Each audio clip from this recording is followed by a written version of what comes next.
السلام عليكم، ازيكم يا حلوين؟ عاملين ايه؟ شايفين بقى النهارده هنعمل وصفه شرقي كده للحلويات خطيره. شايفين العزيزيه شكلها حلو ازاي؟ شكلها حلو وسهله وريحتها خطيره حلوه قوي.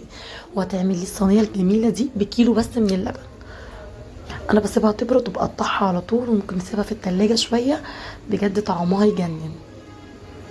شايفين بقى العظمه؟ يلا بينا نسمي الله ونبدا على طول بالطريقه. اول حاجه طبعا لو عامله كميه مكرونه واتبقى منك شويه ممكن نعمل بيهم الوصفه دي. ولو هتعملي مكرونه ليها مخصوص، انا بسلق كوبايه كده من المكرونه، يعني انا هاخد نص كميه المكرونه دي.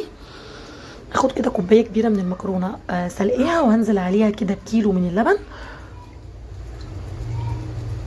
وهحط عليها كوبايه من السكر، وطبعا كميه السكر على حسب ما بتحب الحاجه، بس كوبايه من السكر كبيره يعني بتظبط السكر بتاعها جدا. وكيس من النشا كده هنفضيه في نص كوبايه من اللبن وبدوبه كويس جدا. وبحطه برضو عليها.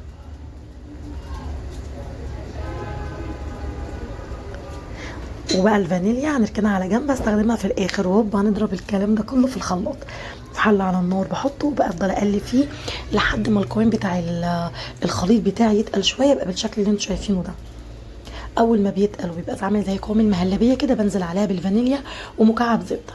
انا ما كانش عندي جوز الهند، وبصراحه لما بتضيف لها معلقه كده من الجوز الهند مش كتير، بيخلي ريحتها وطعمها حلو جدا. بمسك صينيه كده وبدهنها بقى زبده او سمنه، وبعدين بنزل عليها بالخليط ده. من فوق الوش بحط لها بقى مكعب سمنه بلدي كده سايح او زبده، بتخلي ريحتها وطعمها جميل جدا. انزل بقى عليها كده بمعلقه سمنه مسيحيها. وبعدين بكون مولعه الفرن على درجه حراره 180. هي قعدت معايا في الفرن بالظبط 20 دقيقه. اول ما تبتدي تاخد لون كده بولع عليها الشوايه 3 4 دقايق لحد ما بتوصل للون اللي انت عايزاه.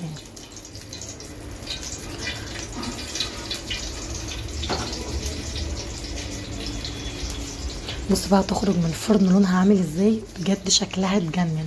جربوها، وصفة سهلة جدا وسريعة وتحفة. انا سبتها تبرد شوية ودخلتها التلاجة قعدت ساعة، وبعد كده ابتديت اقطع فيها. لو عملتيها لو سبتيها من بالليل هتبقى كمان الخروط متماسكة معاكي اكتر. شكلها وريحتها تجنن، ومعلقة السمنة او الزبدة اللي فوق الوش دي بتوديها في حتة تانية خالص. ما تنسيش تضيفي لها جوز الهند لو عندك.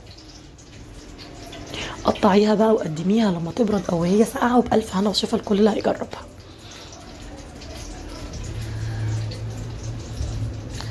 شايفين؟ مش قادره اقول لكم دايبه بقى دوب. لو اول مره تشوفيني ما تنسيش بقى تشتركي في القناه وتفعلي جرس التنبيه عشان يوصلك مني اشعار بكل جديد. ولايك وشير للفيديو لو الفيديو عجبك. يا رب الفيديو يكون عجبكم، واشوفكم ان شاء الله على خير في فيديو جديد. شايفين بقى العظمه؟ وباي باي.